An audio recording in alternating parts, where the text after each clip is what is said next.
Emang kita harus selalu merasa tidak pernah maksimal dalam berbuat baik, dalam membuat perubahan, masih terus banyak kurangnya.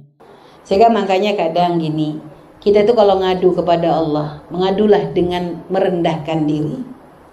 Jadi mengadu tuh jangan hanya minta hajat, ya Allah kabulin, ya Allah utangku bebaskan, ya Allah aku begini. Kadang kita tuh lebih banyak nuntutnya kepada Allah. Tapi kadang kita itu banyak meminta urusan dunia, tapi kadang lupa untuk meminta urusan akhirat.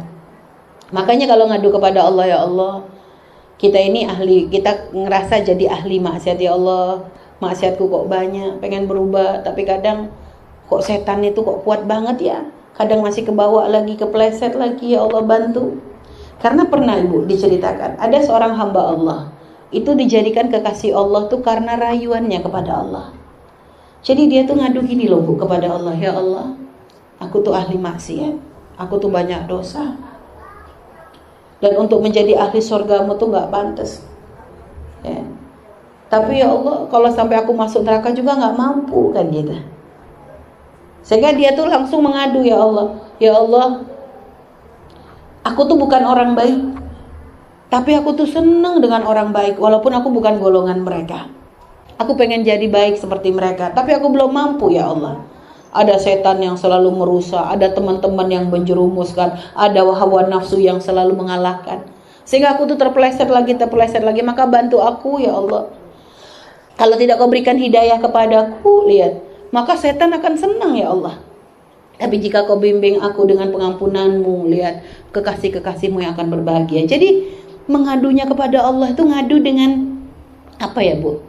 Dengan sepenuh hati gitu loh, curhat. Kadang kita ini kalau lagi doa sama Allah tuh kayak orang bingung. Ya Allah, ngomong apa ya? Jadi kadang gak ngomong-ngomong, lama ngangkat tangan, nah ngomong-ngomong apa ya? Jadi malah bingung. Padahal sebenarnya banyak yang harus kita ungkapkan kepada Allah. Ya Allah, aku tuh tahu ini salah, tapi aku kok masih ngulangi lagi. Jadi pengaduan kita itu ada makna. Makanya para ulama tuh kadang membuat syair-syair indah. Lah kayak yang pernah sering Umi sampaikan, kayak syairnya Abu Nawas itu. Ilahilas tulil firdausi ahla. Itu coba Bu. Aku bukan ahli surga, enggak pantas. Tapi kalau masuk neraka enggak kuat. Fahabli taubatan wa ufir dzunubi. Ya Allah, kasih aku ampunan. Fa innaka ghafirudz dzambil azim, karena hanya Engkau yang bisa memberikan pengampunan. Dzunubi mislu ala dirimali, dosaku tuh kayak bilangan pasir di lautan. Fahabli taubatan ya dzal jalali, maka berikan pengampunan ya Allah, wahai Zat yang Maha Agung. Umrina kisun fi kulli yaumin, umurku tiap tahun berkurang, tiap hari berkurang. Wa dzambi zaidun kaifah timali, tapi dosaku nambah terus ya Allah. Gimana aku nanggungnya ya Allah kalau kayak begini? Lihat, ini kan ngadu. Ilahi abdukal asyiataka, ya Allah, hambamu ahli maksiat ini datang kepadamu, muqirram bidzunubi wa qad da'aka, mengakui dosa-dosanya dan memanggil namamu dan benar-benar memanggilmu. Lihat. Jadi fa in taghfir fa anta lidzaka ahlun, dan kalau kau ampuni ya Allah, engkau ahlinya. Wa in tatrud faman narju siwaka, tapi kalau kau tolak, kepada siapa kami akan minta tolong ya Allah, minta ampunan kepada siapa lagi, gitu loh Bu. Jadi ngadu kepada Allah tuh kayak begitu, mengharu biru gitu loh. Kita minta kepada Allah, lalu sambil kita introspeksi, apa yang menjadikan kita nggak bisa berubah? Mungkin memang kenapa setiap tahun begini lagi? Oh, mungkin kita yang belum membuat perubahan, karena kita pengen berubah, tapi lingkungan kita belum dirubah, perkumpulan kita belum dirubah, teman-teman kita belum berubah. Lah gimana kita mau membuat berubah? Kita tahu kita pengen baik, tapi kita punya teman-teman yang toksik misalnya, teman-teman yang nggak baik. Kalau kumpul sama mereka masih kebawa lagi. Tapi kita mau melepas nggak bisa. Ya namanya bukan pengen berubah, kitanya nggak mau berubah. Atau tadi kita pengen berubah baik, tapi kita belum membuat berubah. Kita tahu salah satu menjadi sebab masalah apa? Rizki kita belum 100% halal.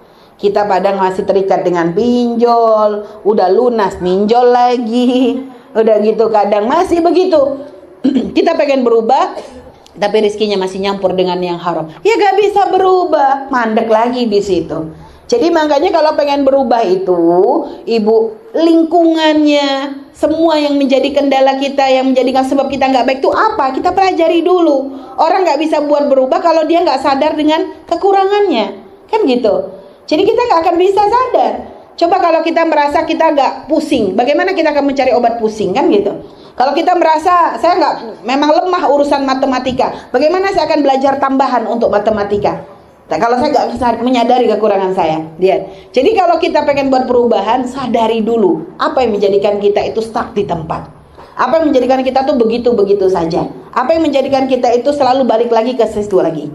Nah ini, baru nanti dari situ sambil terus kita mengadu kepada Allah, ampuni ya Allah, ampuni ya Allah. Perbanyak kita membaca istighfar, karena istighfar itu kan ternyata fadilahnya luar biasa, membukakan pintu ampunan, membukakan pintu rizki dan sebagainya. Dan juga itu termasuk ikrar kita, pengakuan kita di hadapan Allah, aku banyak dosa ya Allah. Itu sambil dipahami dulu penyebab kita jauh dari Allah itu apa, lalu itulah yang berusaha untuk kita lawan, sehingga nanti kita bisa membuat perubahan-perubahan.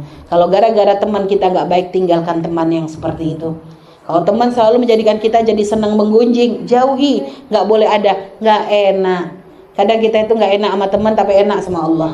Oh ya, jadi kalau gara-gara tadi masalah rizki yang belum haram menjadikan kita jadi malas ibadah, oh berarti rizkinya harus benar-benar dibersihkan supaya benar-benar yang masuk adalah yang halal. Jadi gitu, insya Allah dari situ nanti Allah buat kemudahan kita untuk membuat perubahan-perubahan baik. Baik, wallahu